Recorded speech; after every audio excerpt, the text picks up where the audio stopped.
Il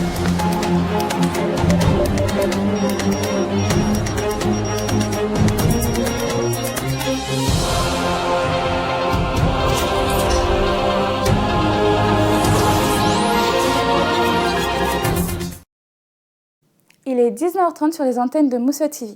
Bonsoir à tous et bienvenue dans cette édition. Commençons par les élections législatives au Mali. Ce dimanche, les bureaux de vote ont ouvert de 8h à 18h. Ce second tour des élections s'est déroulé dans le calme sans grande affluence. L'objectif étant l'élection des 125 députés restants. Les mesures d'hygiène prises étaient la distanciation, le lavage des mains et le port de masques obligatoire, qui étaient d'ailleurs distribués dans les centres de vote. Les électeurs avaient le choix entre l'encre ou le stylo. Les résultats provisoires sont majoritairement disponibles et beaucoup de candidats célèbrent déjà leur victoire. En Algérie, les autorités censurent un troisième média en ligne. Après Maghreb émergent et Radio M, le ministre de la Communication a fermé le site d'information Interligne qui est inaccessible depuis la fin de la matinée de dimanche en Algérie. Créé en juillet 2018 par Bazid Ichalalen, Interligne est un média en ligne généraliste composé d'une équipe de jeunes journalistes. Il s'agit du troisième média censuré depuis le 10 avril. Selon le fondateur du site, le pouvoir veut pousser les médias sérieux à la fermeture et laisse la médiocrité régner sur ce noble métier. Le ministre algérien de la Communication a récemment accusé des médias nationaux de bénéficier de financements étrangers, ce qui est interdit par la loi. Monsieur Ichalalen a répondu qu'il tirait ses financements à 100% de la pub en ligne en Algérie.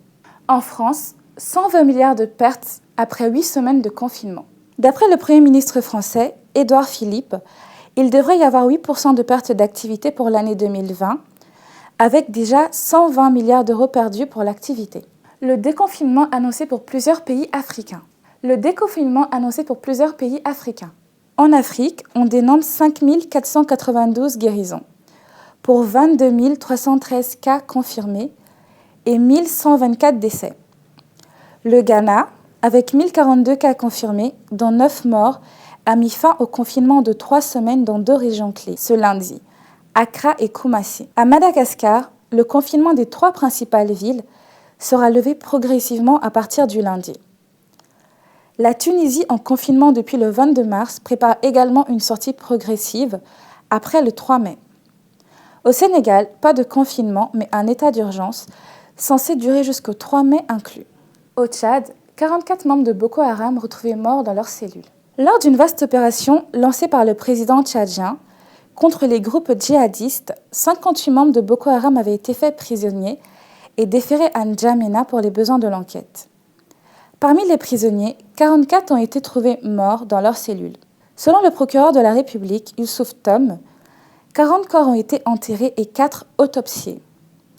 Les résultats de l'autopsie indiquent qu'il y a eu consommation d'une substance létale et iatrogène provoquant un trouble cardiaque chez les uns et une asphyxie sévère chez les autres. Ils avaient été remis à la justice mercredi et devaient être auditionnés jeudi. Au Canada, un homme armé fait au moins 16 morts. Dans la nuit de samedi à dimanche, en Nouvelle-Écosse, un homme armé a tué au moins 16 personnes, parmi lesquelles une policière. Il s'agirait d'un homme de 51 ans, prothésiste dentaire qui a été tué dimanche en fin de matinée à l'issue d'une chasse à l'homme d'une douzaine d'heures par la police près de l'aéroport d'Halifax. Une enquête est actuellement en cours. Décès du secrétaire général en République de Guinée. Le secrétaire général du gouvernement guinéen est décédé ce dimanche 19 avril à Conakry, des suites du Covid-19. Membre fondateur du parti présidentiel, c'était un proche du président Alpha Condé. Avant M. Kourouma, au moins 2 autres responsables sont décédés du Covid-19. Salif Kébé, président de la commission d'élection, et Victor Traoré, ancien directeur d'Interpol guinéen. La Guinée a officiellement déclaré 518 cas dont 5 décès. Le pays avait déjà été très éprouvé par Ebola, qui avait tué 2500 personnes entre fin 2013 et 2016. À Madagascar, le lancement de Covid organique. Ce dimanche, le président malgache a annoncé disposer d'un traitement contre le Covid-19, baptisé Covid organique, par les chercheurs de l'Institut malgache de recherche appliquée, IMRA. Il s'agit d'un traitement à la fois préventif et curatif composé d'artémisia et de plantes médicinales malgaches, présentées sous forme de tisane. Selon le président malgache, les essais cliniques ont fourni de bons résultats.